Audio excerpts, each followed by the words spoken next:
Collector ఆదేశాల మేరకు municipal పారిశుద్ధ్య కార్మికులకు సిపిఆర్ పై అవగాహన కార్యక్రమం నిర్వహించారు.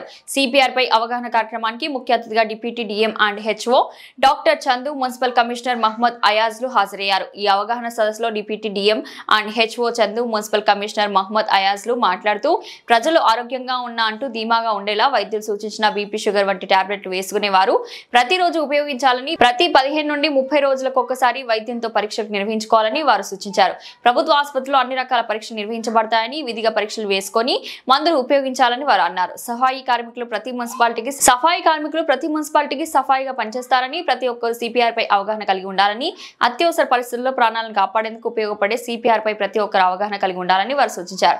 కార్డియో పల్మనరీ రెసిస్టియేషన్ పై ప్రతి ఒక్కరూ అవగాహన ఉన్నట్లయితే అత్యవసర పరిస్థితుల్లో వ్యక్తుల ప్రాణాలు కాపాడవచ్చని జరుగుతుందన్నారు. ఏదైనా కూడా హెల్త్ క్యాంప్ చేయడంలో కానీ ఇంకేమైనా ప్రాబ్లం ఉన్నా కూడా ఏదైనా కూడా చేస్తాం మేము. మీకు ఏ ప్రాబ్లం ఉన్నా కూడా మనకు హైపర్టెన్షన్కి, డయాబెటిక్కి మనకు గోళీలు మన దగ్గర ఉన్నాయి. మా గవర్నమెంట్ మందులు మీకు అందుబాటులో ఉంటాయి, నెలకి ఇస్తాము.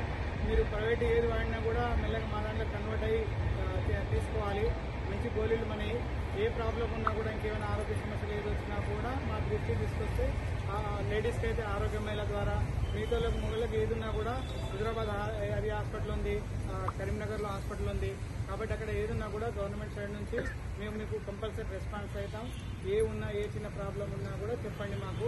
మళ్ళీ ఇంకోసారి చూసి కూడా ఎన్సిడి క్యాంప్ అతి తొందరలో మీకు మళ్ళీ ఒకసారి టైం తీసుకొని ఫ్రీ అయిన తర్వాత ఎన్సిడి అంటే నాన్ కమ్యూనికబుల్ డిసీజెస్ మీద మళ్ళీ ఒకసారి అందరికీ షుగర్ పరీక్షలు, తర్వాత బీపీ పరీక్షలు కూడా మనం చేసి కావాల్సిన వాళ్ళకి, అంటే ఇప్పుడు మనము లాస్ట్ 6 నెలల కింద చేసినప్పుడు కొందరికి బీపీ ఉండకపోవచ్చు, కానీ మళ్ళీ ఇప్పుడు చూస్తే కొందరికి రావచ్చు, కొందరికి కంట్రోల్ ఉండొచ్చు. గోళీలు పెంచాలన్నా, లేకుంటే తగ్గించాలా, లేకుంటే కొత్త వాళ్ళు ఏమైనా రికార్డ్ అయితే వాళ్ళకు కూడా మనం గోళీలు ఇవ్వాలా అనేది మనకు తెలుస్తుంది. డిప్యూటీ డిఎంహెచ్ గారు సార్ మన కార్మికుల కొరకు మనం ఏదైనా చేయాలి ఇప్పటికీ 10 టైం చెప్పారు. డిఎంహెచ్ గారు కానీ మన హెల్త్ ఎడ్యుకేటర్ ఇద్దరు కూడా సార్ కూడా ఎప్పుడు కూడా జమ్మికుంట మున్సిపల్ పారిశుద్ధ కార్మికులై ప్రత్యేక ప్రేమ చూపిస్తున్నారు, ప్రత్యేక అభిమానం చూపిస్తారు. వారికి ప్రత్యేక ధన్యవాదాలు సార్. ఎందుకంటే ఎన్నోసార్లు మనకి ఇంతకుముందు కూడా క్యాంప్స్ నిర్వహించినాం. నాన్ కమ్యూనికబుల్ డిసీజ్ పై కూడా మనం ఇక్కడ క్యాంప్స్ నిర్వహించినాం, రక్త పరీక్షలు కూడా చేసినాం. ఫ్రీక్వెంట్గా అంటే పారిశుద్ధ కార్మికులు ఎంత మన యొక్క సమాజంలో ఎంత ముఖ్యమో అని వాళ్ళు ఖచ్చితంగా గుర్తిస్తున్నారు. కాబట్టి వైద్య ఆరోగ్య శాఖ కూడా ప్రత్యేకంగా మన జిల్లా వైద్యాధికారి గారు, స్పెషల్గా మన డిప్యూటీ డిఎంహెచ్ గారు పారిశుద్ధ కార్మికులు ఎప్పటి కూడా టెస్ట్ చేయించండి. ఎందుకంటే సార్ చెప్పినట్టు 6 months 3 months కింద మన పరీక్షలు చేసినప్పుడు కొందరికి బీపీ ఉండకపోవచ్చు, షుగర్ ఉండకపోవచ్చు, కానీ ఈ 3 monthsలోనే ఎన్నో మార్పులు జరగచ్చు. అంటే బాడీలో మార్పులు జరుగుతుంటాయి, బాడీలో మార్పులన్నీ కాలక్రమాన్ని జరుగుతుంటాయి. ముఖ్యంగా మన పారిశుద్ధ కార్మికులు మనం మార్నింగ్ లేవగానే అంటే ప్రికాషన్స్ తీసుకోవాలి. ఇప్పుడు ఊడుస్తుంటాం, కానీ ఎవరన్నా మాస్క్ కట్టుకుంటారా, టవల్ కట్టుకుంటారు, ఊడుస్తూనే ఉంటారు. ఆ డస్ట్ మొత్తం ముక్కు ద్వారా లంగ్స్కి వెళ్ళొచ్చు.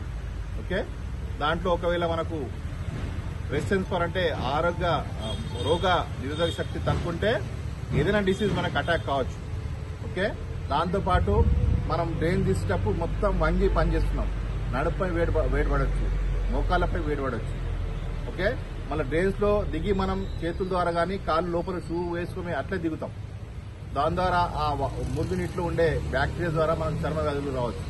సో అనేక వ్యాధులకు మనం వాటిని ఫేస్ చేస్తూ కూడా ఈరోజు మనం ప్రజల యొక్క ప్రాణాన్ని కాపాడుతున్నాం. మనం చూసినాం కరోనా సమయంలో మంచి వాళ్ళు అథ్లెటిక్స్, బాక్సర్స్ డైలీ జిమ్ కు కూడా కప్పుకొని పడుకున్నారు. కానీ మీరందరూ కూడా ఎంత పెద్ద కరోనా ఉన్నా, ఆ ఇంట్లో 10 మందికి కరోనా ఉన్నా మనం ఆ ఇంటికి వెళ్లి సేవ చేసినాం. సో దేవుడు మన అప్పుడు కూడా అంటే ఆ దేవుని కూడా మనపై తెలుసు, మనపై జాలి ఉంది, మనపై ప్రేమ ఉంది. అంతా చేసినా కూడా మన పారిశుద్ధ కార్మికులు స్టేట్ వైడ్ ఎక్కడ కూడా చాలా రేర్, ఎక్కడ కూడా మన పారిశుద్ధ కార్మికులకు ఈ కరోనా అనేది అటాక్ కాలేదు. ఎందుకంటే దేవుని యొక్క కృప మనపై ఉంది, దాంట్లో డౌటే లేదు. మంచి వాళ్ళు చెప్తున్నా కదా, డైలీ జిమ్కు పోయేటోళ్ళు, పౌష్టికాహారం తింటోళ్ళు, మంచి వాళ్ళు కూడా ఈ యొక్క కరోనా వ్యాధికి గురైనారు. కానీ మా యొక్క పారిశుద్ధ కార్మికులు డేర్గా పోయినరు. వాళ్ళు అక్కడ వెళ్లే చెత్త అది దాంతో ఏమైనా కాంటాక్ట్ అయిందో, ఆ వైరస్ కాంటాక్ట్ అయిందో, ఏం చూడలే, ప్రతిదీ మనం కలెక్ట్ చేసినాం. సో అప్పుడు మీరు చేసిన సేవ దేశం మొత్తం గుర్తించింది. తప్పకుండా మనం మన యొక్క వృత్తిని గౌరవించాలి, గర్వపడాలి. ఏ వృత్తి చేసినా, అది డాక్టర్ వృత్తి కానివ్వండి, పారిశుద్ధ కార్మికుల వృత్తి. ఎందుకంటే దేవుడు మనకు ఒక మనిషిగా పంపించినప్పుడు ఒక జీవిగా ఒక రోల్ ఇచ్చేస్తాడు. కొందరు డాక్టర్లు అవుతారు, కొందరు సినీ యాక్టర్లు అవుతారు, కొందరు రాజకీయ నాయకులు అవుతారు, కొందరు కమిషనర్లు అవుతారు, కొందరు కార్మికులు అవుతారు. అందరి లైఫ్ సేమ్.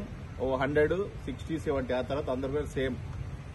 డాక్టర్ చనిపోతే వేరే ఉండదు కార్యక్రమాలు, అవునా కదా? కార్మికులు చనిపోయినా, ప్రధానమంత్రి చనిపోయినా అదే సేమ్ మట్టి, సేమ్ కాలం, అన్ని సేమ్ ఉంటాయి కదా, అవునా కదా? సో దాంట్లో మనం ఎక్కడ కూడా నామోచి పడవద్దు. సో ఈ సందర్భంగా మీరందరూ కూడా ఈ రోజు మనకు చెప్తున్నది అంటే, మీరు ఎప్పుడు కూడా ఫీల్డ్ ఉంటారు.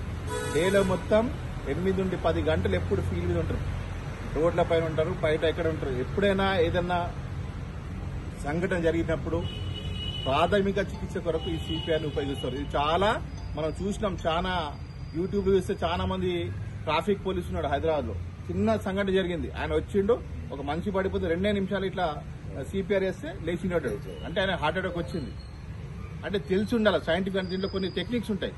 ఊరికే అంటే అది ఎట్లా చేయాలి, ఎవరికి ఎట్లా చేయాలి, పడిపోగానే ఏం చేయాలి అనేది మనకు క్లియర్ గా మనకు డాక్టర్ గారు ఇక్కడ మనకు తెలుపుతారు. అదంతా దయచేసి మీరు క్లియర్ గా వినండి, విని తెలుసుకోండి. ఎందుకంటే మనం చూస్తాం మన యొక్క ఆబాది జమ్మికుంటాలో మన కుమార్ తెలుసుగా, మీ అందరు కుమార్ తెలుసు కదా, ఎట్లా అనిపోయాడు.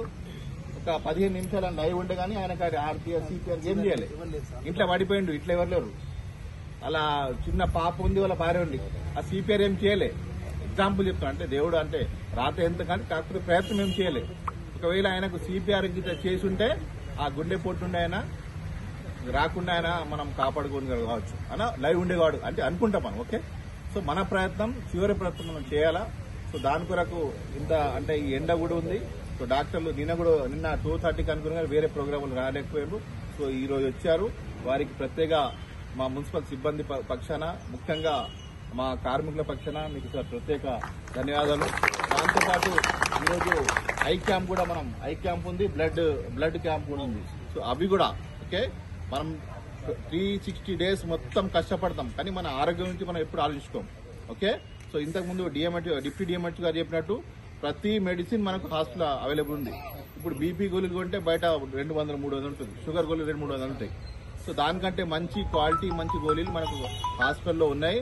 మన కార్డ్స్ కూడా ఉన్నాయి. కాబట్టి దయచేసి ఏ ప్రాబ్లం వచ్చినా, ఎందుకంటే ఆరోగ్య శాఖ అనేది మున్సిపల్ కార్మికుల పట్ల ఎప్పుడు కూడా చాలా ప్రేమతో ఉంటారు. స్పెషల్ గా కార్మికులకు ప్రత్యేకంగా ట్రీట్మెంట్ చేస్తారు. కాబట్టి దయచేసి అందరూ కూడా ఏ సమస్య వచ్చినా మన యొక్క ప్రాథమిక ఆరోగ్య కేంద్రం కానీ, ఇక్కడ సివిల్ హాస్పిటల్ కానీ మీరు సందర్శించి మీకు ఆరోగ్య సమస్యలు చెప్తే వాళ్ళు ప్రత్యేకంగా మెడిసిన్స్ ఇస్తారు. కాబట్టి ఎప్పుడు కూడా ఒక కోఆర్డినేషన్ తో మనం ఉండి ప్రజల యొక్క అంటే prevention is better then cure. అంటే ఒక వ్యాధి రాకముందే దాన్ని నివారించుకోవడం అనేది చాలా ఉత్తమం. కాబట్టి దాని కొరకు ఈరోజు మనకు అన్ని టెక్నిక్స్ నేర్పుతారు. దయచేసి నేర్చుకుంటే ఎప్పుడన్నా అది రేపే మనకు పనికి రావచ్చు, 1 year తర్వాత మనకు పనికి రావచ్చు, కానీ నేర్చుకోవడం ముఖ్యం. సో ఈ సందర్భంగా ఇక్కడికి వచ్చేసిన మీ అందరికీ నా యొక్క ప్రత్యేక ధన్యవాదాలు. Thank you.